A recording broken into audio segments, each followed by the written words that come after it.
Jericho, is also a supernatural alum and a phenomenal writer, actress, and director in her own right. Ladies and gentlemen, Shoshannah Stern!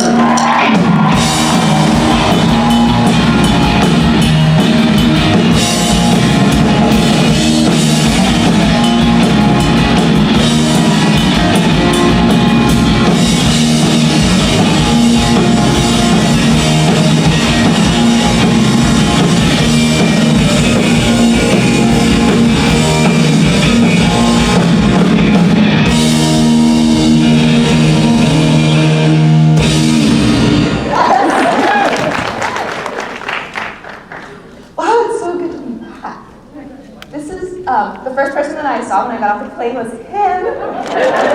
Yes! It was a good start. I will tell this story that I don't think Shoshannah knows. Oh, I don't know the story. I was picking up my sons from the airport last night. They flew in. And they were on the plane with Shoshannah. I had my phone. I was so excited that my boys were flying on their own. You know, they're teenagers. I thought that was so neat. So I had my phone out, ready to film them. Like a creeper, I'm aiming my phone at Shoshannah as she walks out of the airplane, and I'm like, oh God, oh sorry, Shoshannah. Yeah, I totally ruined my video card. Video was Yeah, well, you know, she knows I'm creepy already, no, so. do you actually have one video of me coming out of the plane? No, I panicked and put the phone. I think I have a video of the inside of my back pocket. Okay, yeah, that's typical panic. That's typically what I inspired. Exactly. Yeah, so I get it, that's fine. Yes, you inspire that. Ladies and gentlemen, the stage is hers. It is so nice to see everyone. This is my first con since the pandemic.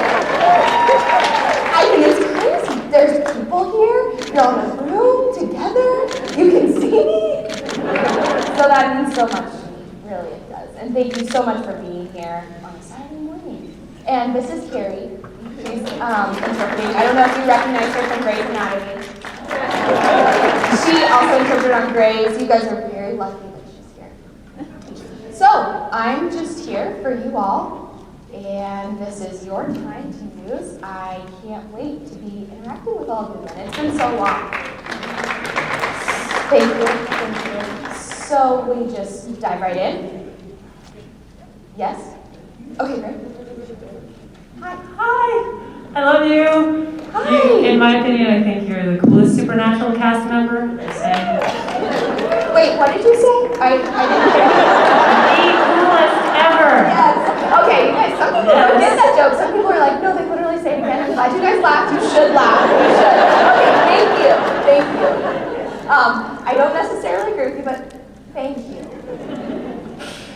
I wanted to ask a question somebody asked yesterday, which is, what is your favorite photo op pose, and if you have any funny or interesting stories about your favorite personal photo op in Supernatural or outside of cons, just in your life? I've only had one photo op at a con that was from back then. Someone showed up dressed like Eileen with the green like apron tied on with the bow and the pants and this like weird tight bun, and which I didn't like, by the way. I didn't like the tight bun, but a very tight bun, and I was like, oh my gosh, that was so cool. Oh, and I could finger spell with someone else in the picture. Someone was wanting to do like L, O, and one of us signed B, and then the other person signed E. That was a cool photo op that you can sign in a photo. You can't do that if you speak. You can't speak into a photo. So that was really fun.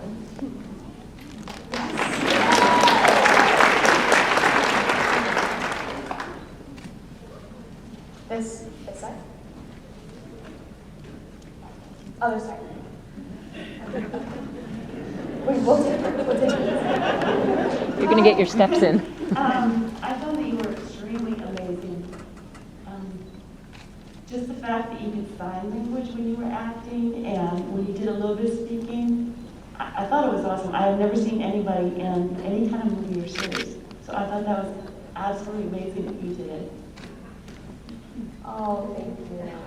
Thank you. But really, it's just how I communicate. There's no deaf person communicates the exact same way. And some deaf people don't use sign language at all. And some deaf people only use sign language. And I just happen to do both. And signing is my native language. And I don't know if you guys know, my whole family is deaf. And so I'm the fourth generational deaf person to be born in a deaf family. So speaking is really a second language for me. And that's why I prefer to be signing on stage. And so I want to be as natural and as comfortable as possible. But thank you.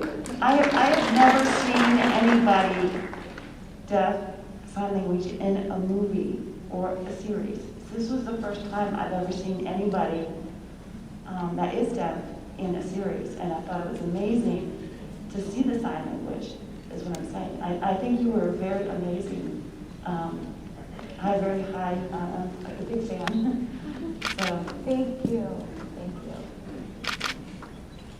And it doesn't happen often, you know. But I think that it is starting to happen more often now. So hopefully. Thank you.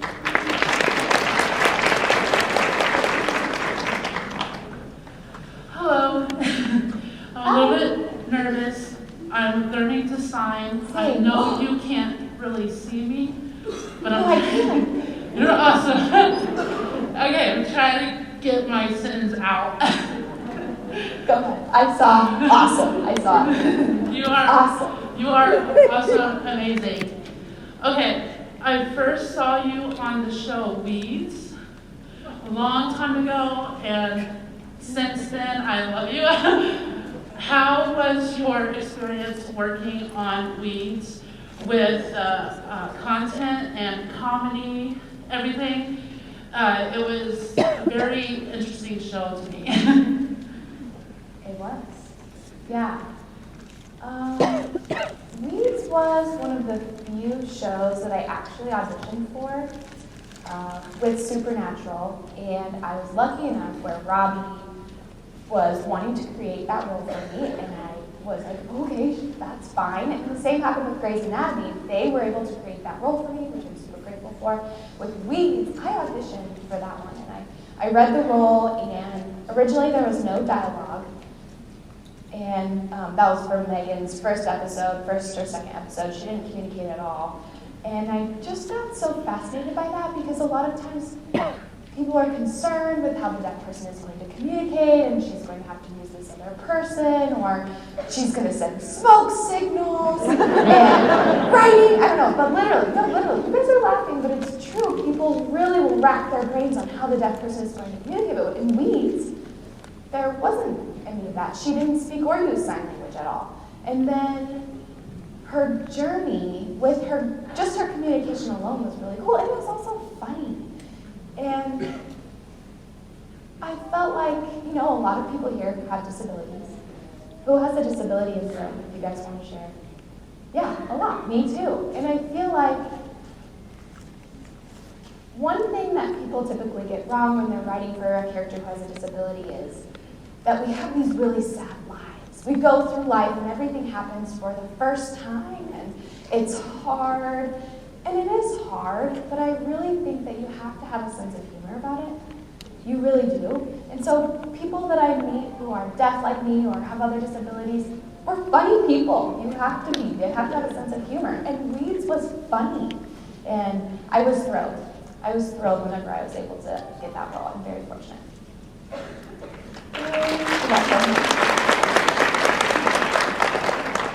If you're going to change one thing about Supernatural, what would it be? Oh, I'm sorry. I'm really sorry. I am trying to see people, but then I realize I can't. Okay, so I'm just going to sit down. Okay, I'm trying to get my steps. Maybe that's what I'm doing. Okay, here's my steps. All right, I'm really sorry I interrupted you. Go ahead. If you're going to change one thing about Supernatural, what would it be?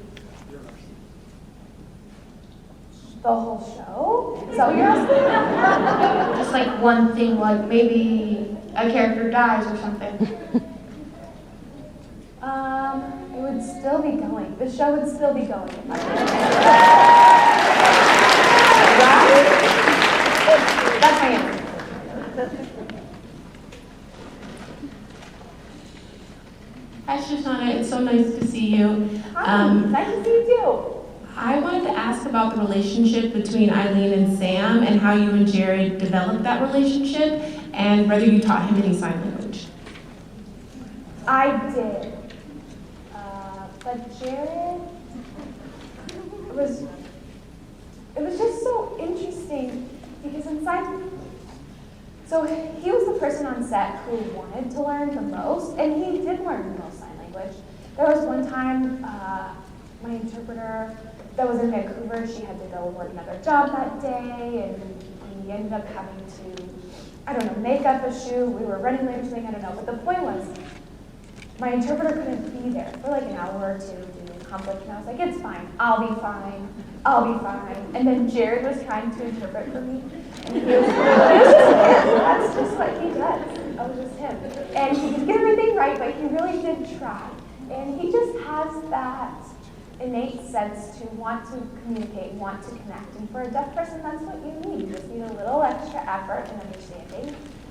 And because he is that way, I really felt like that showed for Eileen and in their relationship. And they just connected.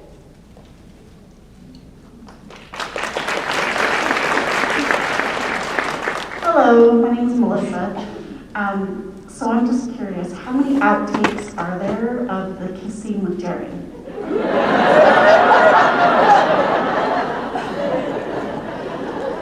Wow. A lot. No, but I was fine. It was fine. Yeah, it's a job. It's a job.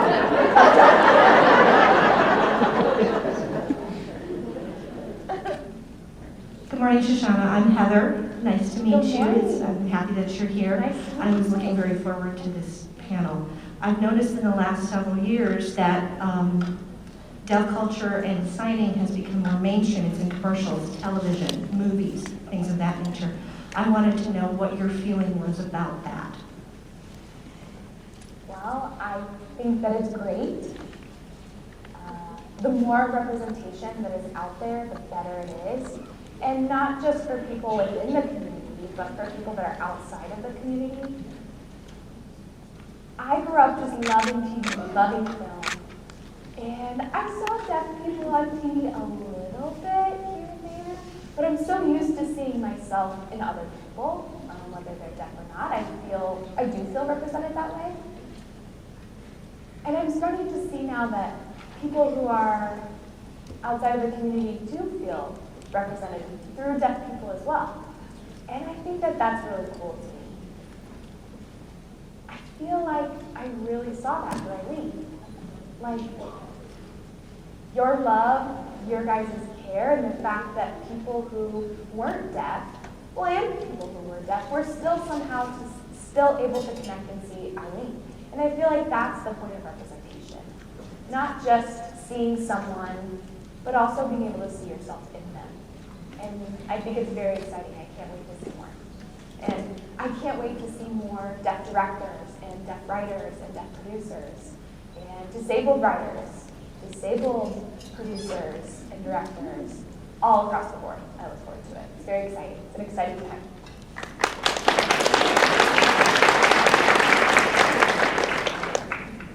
Hi, my name is Trinity, and I was so excited to see Eileen come on the show, and just a new story with, not everybody who has this stuff happen to them is going to be able to fight like Jensen and all the, we just saw so few stories represented. But anyway, my question is, do you have a headcanon for what Eileen did after the show ended?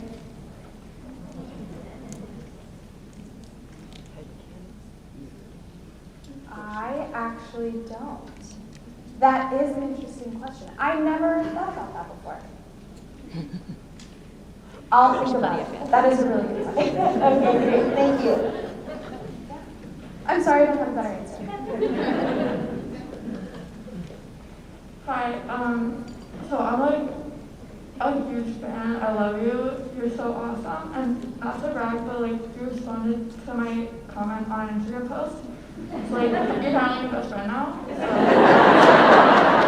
And what? You said you responded to your comment on what? On Instagram, it was a little Shoshannah post. Oh, I'm so happy that I did. And also like a big inspiration to me. Like the representation you bring, being both Jewish and deaf. And I was wondering, like, how did you know your cues when filming? Like, yeah. Yeah, I do have interpreters on set. Like I am using Carrie right now. Carrie does interpret for me on set. And so I do make sure that the placement of the interpreter is in the right place. Sometimes it's by the camera. If the interpreter isn't by the camera, then we try to find a sight line where I can see her, and then she just cues me. But sometimes you do have to get creative. And sometimes, like one time we were filming in the bunker, and I had to start up the stairs, and my interpreter couldn't be up the stairs with me. And so then Jensen would just go like this, I'll kill you, I got it. And he would just kill me when I needed to. So, yeah,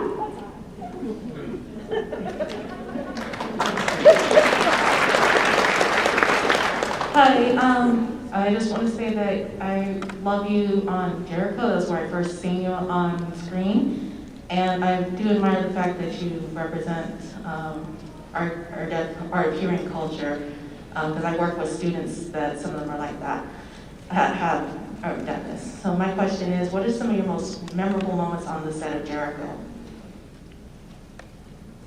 Jericho. I just had a little Jericho reunion outside with Tim, my son's been out there. And then with Richard, the people were really nice. It was a huge cast.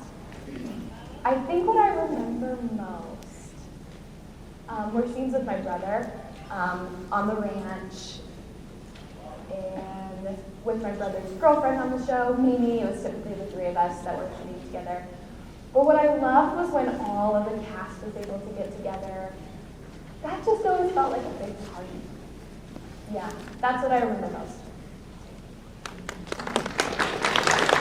Oh, and the shootout. The big shootout. Yeah, the one at Richmond. I remember that too. Very memorable. Hi, I love you. I love Eileen. She's one of my favorite characters. One of my other favorite characters is Cass, and they only had a couple scenes together, so I was wondering if there were any scenes you would have loved to have with Cass. Yes, I actually did pitch. They can't fire me now, right? So just say that. I tried. Okay, but I did pitch that the angel knew sign language because the angel knows all languages, right? And I tried to push for it as much as I could, but they didn't go for it. But I would have loved to see Cass, just Cass and Eileen, just signing together. That's what I would have loved to see.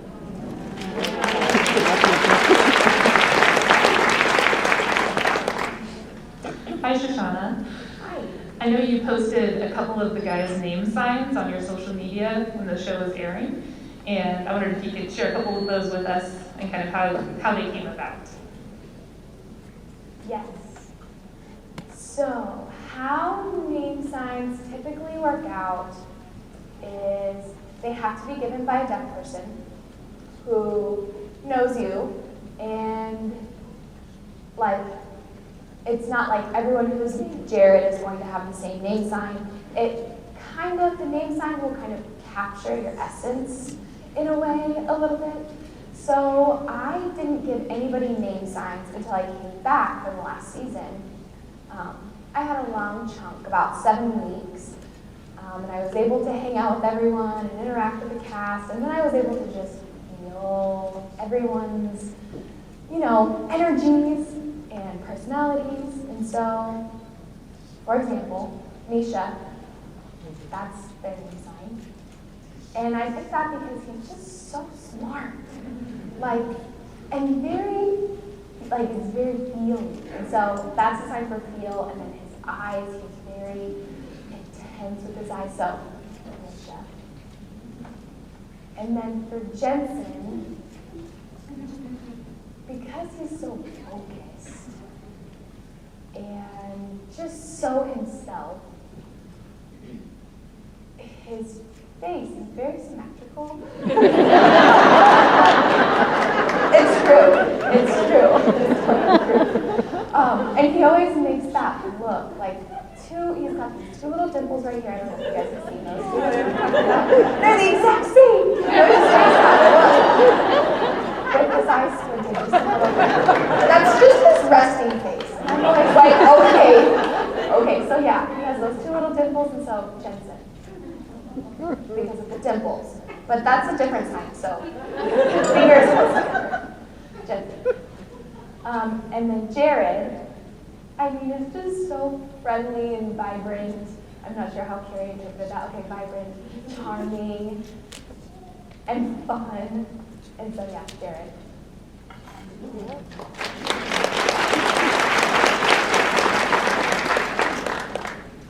My question is actually about a project that I read that you were working on now, and how you feel joining the writing team for Marvel's Echo and helping to bring the first live-action deaf superhero to the screen.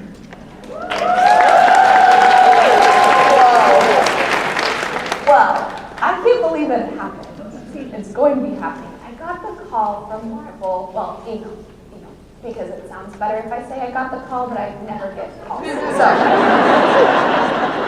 So I got the email. It's not as cool. Okay, I got an email. It was from Marvel. I'm like, what? Yes, that's my email. So, they never tell you anything. They always just say like, hey, we're doing this thing or whatever. But I just had this feeling. I just had this feeling. And then I met with Marvel, and they were like, do you want to come help us out? I was like, yes! It's so weird because working on Supernatural, I worked as an actress, and people there were so collaborative, and I've worked with writers, and I've worked with directors, and everyone has a different level of collaboration. And I started to think, what would it be like to write a show like that? And I had done some shadowing. I shadowed Richard. And when he was director, I don't know if you guys knew that, but yeah, Richard made it happen. He's so sweet, so dear, I love him. But I was shadowing, and it was that big fight scene in Hell. Do you guys remember that one? And I was thinking, how do they write that? And so I was already kind of thinking about what it looks like to start writing scenes like that. So then that kind of parallels into the Marvel show. And it's so cool that they're actually recognizing that representation needs to be pulled off the pages, and it needs to become a world. Representation needs to happen behind the camera, not just in front of it. And so the fact that Marvel's like, we need deaf writers, I mean, that's amazing. That's amazing, and it's a very important first step. And so I feel really honored to be a part of that stuff.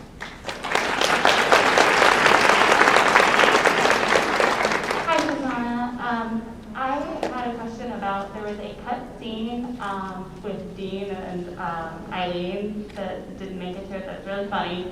I was wondering if there were any other cut scenes that you remember between the two of y'all, or anything that you would have liked to have seen between the two characters, kind of that brother and sister-in-law relationship. Cut scenes between me and me? Yeah. Yeah. Okay, honestly, since the pandemic, my memory is shot to hell. It's bad. It's bad, you guys. It's really bad. Okay, there's a lot that gets cut. Like, a lot that gets cut before it makes it to editing. That's just the process of shooting. You never know how long a scene on the page is going to be, and if that translates to how long it's going to be on the screen. I don't know, I'm sure there's stuff between Eileen and Dean. Oh, but that one scene that did get cut, the porn scene, that's what you're talking about, right? That was the one where I was like, oh, it was so funny. And it was sweet and special. So yeah, I was disappointed that that one didn't make it. I am happy that it did end up, that you guys still got to see it, even though it didn't end up on the screen. There's like some dialogue going around. In the kitchen when Sam and Eileen are cooking breakfast, and then Dean comes in, and then he has like one or two lines, there's a little bit of an exchange, but it wasn't like a big exchange. I liked that scene, but then there was another one, so then the porn scene was part of a larger scene that did end up going longer, but it felt like its own scene. It felt like it should have been a standalone scene, so that ended up being a big cut. The other ones that did cut were just like a couple of lines. I don't think that you guys missed out on very many scenes, so don't worry. Thank you. Hi, Shoshannah. I was sorry at how the first time around that they had Eileen in, so I was really happy when they brought her back. And as a viewer, her transition from Ghost back when Sam brought her back with the spell was just gorgeous and wonderful. What was that like working on and filming that scene? Oh, in the bathtub? Yeah, the bathtub. Just that whole transition. I did pitch an alternate, which was one of my favorite lines that Eileen says. She says, "I got better." And that's my favorite line. But I did pitch an alternate line when Cass says, "Eileen, I thought you were," and then I said, "dead?" And she said, and then I said, "Yeah, I took a bath." That's what I wanted to fit, but the team didn't go for it. But the bathtub scene was one of those weird times. Like, you don't always necessarily know how the scenes are going to translate or how good it's going to be. But in the bathtub, I remember laying there thinking, wow, it just felt special. It felt beautiful. I was surprised. I was like, this is cool. I'm so lucky that I get to do this. And I'm so happy that Meredith wrote that scene for me. And it was one of those moments where I was able to feel really present and really in the moment when we filmed it. And then I felt while I was watching it, I felt the same way. It was a really special moment. It was.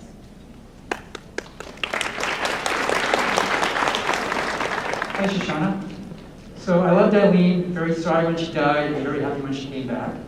So my question is, how do you think she adapted her style to be an effective hunter, which she definitely was? After she died? No, but when she was a hunter, how do you think she adapted that style to go out and, kill monsters? Oh, yes, I think, no offense to people who can hear, but I do see that being able to hear sometimes can take over your other senses. Like when people hear something, automatically they're like, oh! And then their eyes never really focus on anything. And then sometimes they actually don't even see what's happening right in front of them because they're so distracted by the noise that they hear. Being able to hear takes over those other senses. And so I feel like sometimes it can cause people to actually miss things. And I feel like with Eileen, she doesn't miss anything. She sees everything. She anticipates.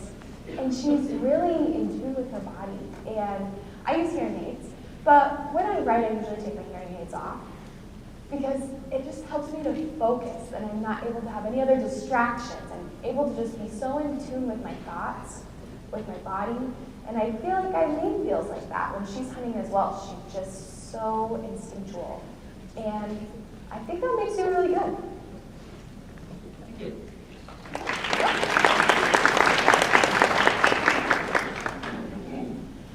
So when acting, do you play a character or become a character?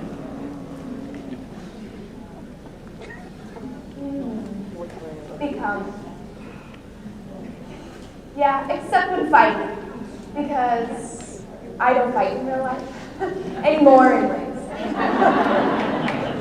And also, fighting is so carefully choreographed that you really have to make sure that you're following each step in the choreography. And so I have this, sometimes I'm like, well, I want to do something different in this fight scene, but I really have to say, no, don't become, just play with the fight scene, have fun. So maybe there's a little bit of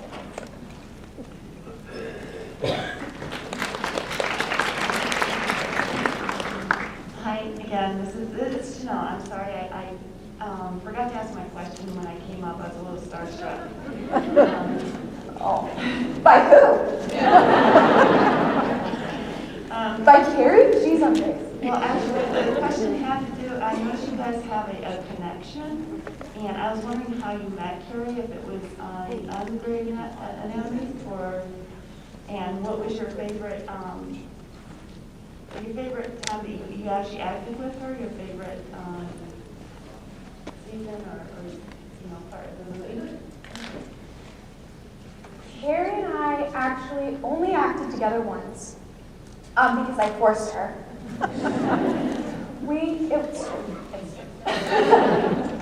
That happens. It's really hard to find good interpreters, and so when I find one that I like, I really keep them and I care for them. I don't take them over because the world needs interpreters, but I do have a preferred. So I asked her if she wanted to come and work on Grace, which it was a week after I had just finished filming in Vancouver, and went. Carrie was there. We really didn't have that much time. I was supposed to have, so I had an interpreter person,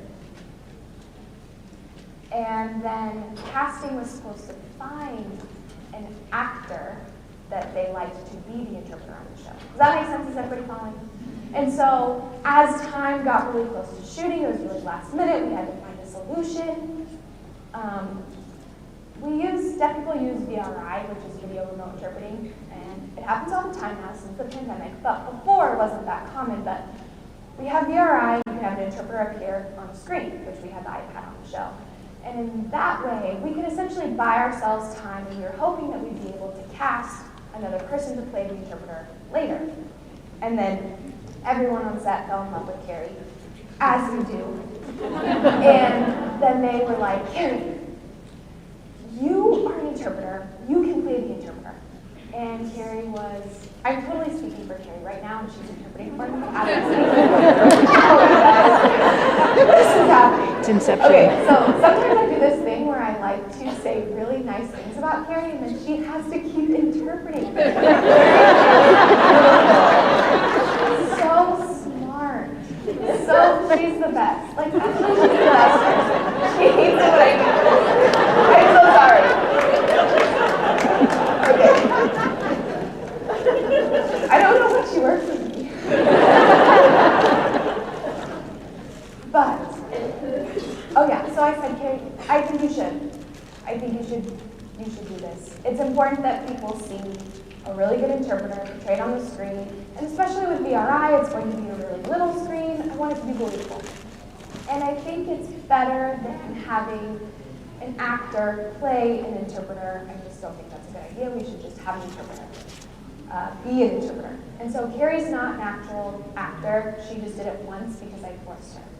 And then I continue to make her do things that she doesn't want to do.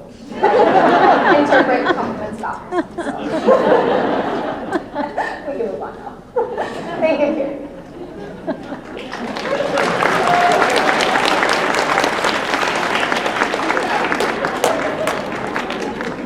Hi, so I'm really nervous, so if I'm a stuttering mess, I apologize. I guess, Shoshannah, it's fine because I know how to sign, but while the hearing people, I apologize. So, I was just wondering, like, you being deaf and everything, I thought Eileen was just a deaf character. I had no idea that you were actually deaf in real life, Shoshannah, until I found out later. And I was just wondering, like, what are some struggles and some experiences that you went through to learn how to speak for the show? Because you speak phenomenal in the show, and I just think it's great to be able to knock down those barriers and the doors in the deaf community. And so I was just curious what some of those struggles were. to speaking on the show. Specifically as Eileen? What my struggles were? Yes, just how to learn how to speak, because you speak phenomenal, and I just think it's great to, open up those doors for the deaf community, because I'm a firm believer that, deaf people can do everything hearing people can do except hear, so. Oh, good point. Good point, it's so true. It's so true. I did speak for my role.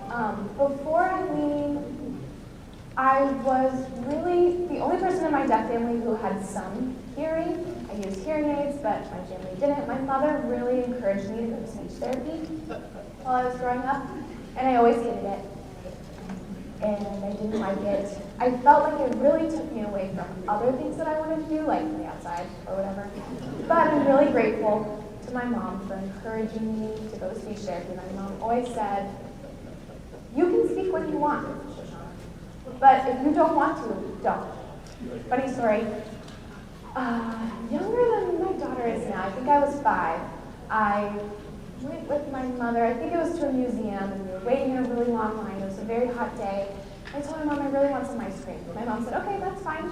We can get some ice cream, but your speech therapist wants you to ask. To speak for yourself and ask for ice cream, so you can't. If you ask, if you use your voice, you need to learn to communicate with the world, if you use your voice, you get ice cream. So I said, okay. So we waited in this really long line, half hour maybe. Finally I got to the ice cream stand. I said, I don't want to. I don't want to speak, I don't want to use my voice. My mom said, that's fine. I understand that's your choice, but you're not going to get ice cream. And I said, okay, that's fine. That's fine. And I feel like that's something that has stayed with me my whole life.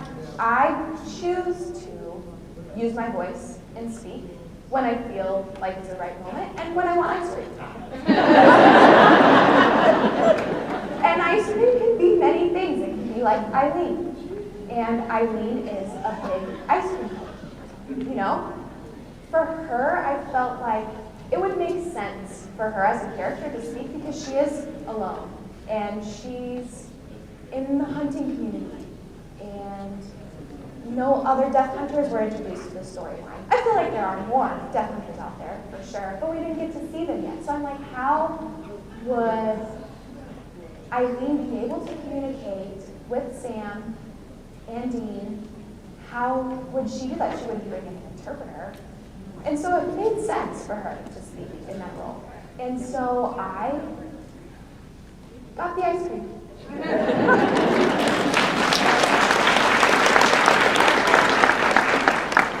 Hi.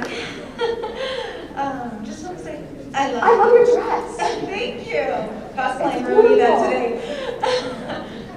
I just want to say I love you. My father was deaf, and he actually died with the I love you sign in his hand. And I've taught my kids now do it every day. When they go to school, they say I love you. Oh, okay, aside from that, I wanted to know, with your fight scenes, were you trained on set, or did you actually have previous experience in fighting before? I need a minute. Sorry. Thank you for sharing that with me.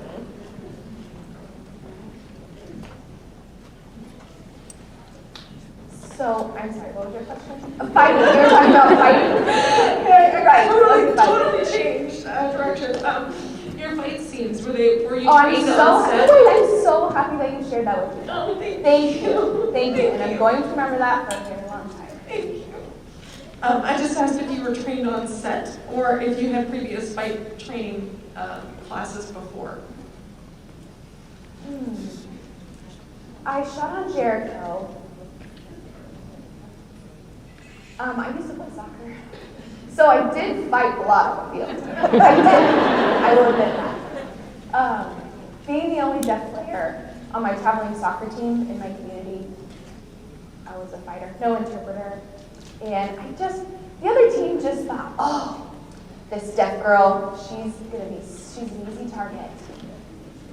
Just like in team, people are always trying to find holes and break through the walls. And so I just had to I thought I would fight. So I think that is in me. It's an instinct. all those red cards that I got, those helped. But training, yeah, I would say that was supernatural. They helped me. Let's do one more question. Let's do one more.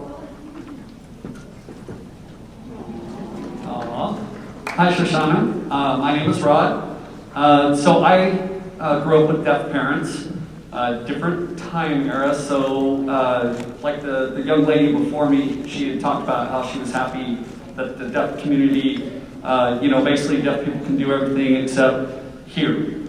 So when I grew up, my dad was a struggling comedian, an impersonator, and I would help him.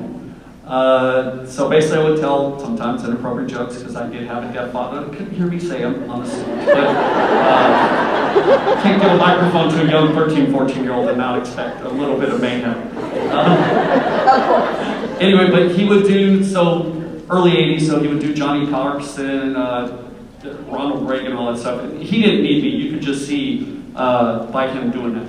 Had I been a little bit older, I think I could have helped him navigate, but I was, too young. But my question to you is, because I'm glad to see that more deaf people are getting on the screen, like on The Walking Dead, and then Supernatural, of course, is what were the barriers you encountered to try and break through the business?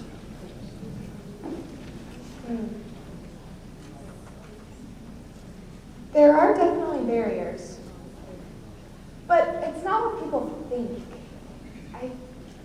Oftentimes when I get a script, or if I'm asked to look over a script that maybe another person wrote, which I also do that in these times, it's technically script consulting. I do that sometimes. So that's a lot of what I've been doing for a couple of years, really since the pandemic hit. A really interesting commonality is that with the deaf experience, people think that the barrier is in not hearing, not being able to hear. And really that is not. That's the least of my struggles, not being able to hear. The barrier that I have experienced and still experience is that people will look at me, ask me questions sometimes about my experience, and I will explain my experience. I will consult, I'll have conversations, and then the hearing person will think, no, my perspective of your experience is going to be more important than what you say your experience actually is. Oh. Yeah, it's kind of fucked up. But that's a big barrier. Yeah, and so that's one that I'm still trying to overcome.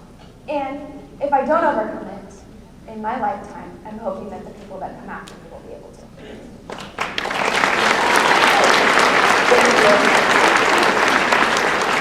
I had such a wonderful time directing Shoshannah, but I had an even better time when she shadowed me to hone her director craft.